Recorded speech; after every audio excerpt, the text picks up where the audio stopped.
Know Your Candidate.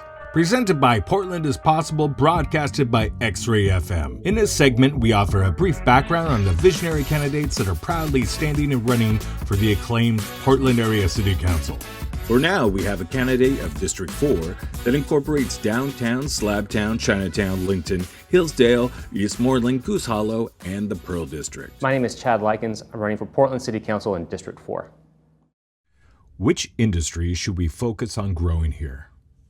I think we need to focus on growing the construction industry, especially for residential construction. We're facing a housing crisis and a lot of builders have left Portland. We got to win them back. How can the city of Portland support creative projects and people to have opportunities to make a comfortable living from their pursuits? We're set up with a pretty amazing opportunity right now with so much vacancy, especially in the central city. I think incentivizing some of that space to be turned into places for artists of all kinds, visual arts, performing arts, movie production is a really good idea. And then again, I think that we have to come to affordable housing. If you're an artist and you're trying to live in Portland right now, it's pretty tough. How do we minimize 911 response times? There's a couple ways to minimize 911 response times. The first is to fully fund Portland street response so that it's open 24/7.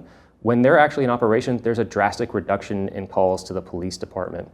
The other thing is that we're just not going to have fewer emergencies until we have fewer people living in such precarious conditions. That means getting people out of tents and into shelters that respect their dignity and connect them with services.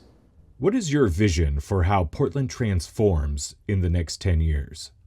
10 years, I'd like to see our central city especially be a series of connected, complete neighborhoods. That means that whether you're driving or walking or riding a bike or taking public transit, you can get to where you need to go. You have rich opportunities for education, arts, culture, recreation, and nature. This region is one of the 10 most habitable, and therefore we should expect population growth.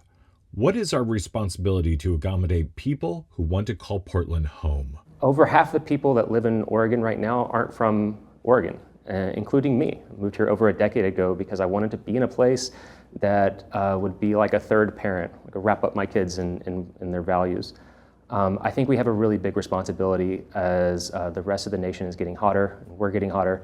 We have to build a lot of housing, not just anticipating our own needs, but the needs of future residents as well. Lightning round. What's a single word to describe Portland in 30 years? Exemplary. I think that we should be the city that is the greatest example of an affordable, thriving, safe, vibrant city that embraces climate resilience and climate justice. What event or place in Portland that no longer exists do you wish to bring back? The food carts at 10th and older.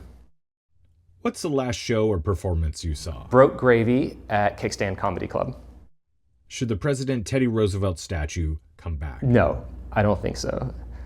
At least not without talking about his full record. Should Portland offer a universal basic income for artists? I think that UBI is a really interesting concept, and I do support some kind of WPA-style program to support the arts. So now you know your candidate, or a bit about them. We like to thank the visionary candidates, also like to especially thank all the volunteers and organizations that put this together. We couldn't do this without you. To look at each candidate, be a good Portland citizen, and to be a dashing and informed voter, listen to XRAY FM to learn about ballots and the new ranked choice voting system. And check out portlandpossible.org.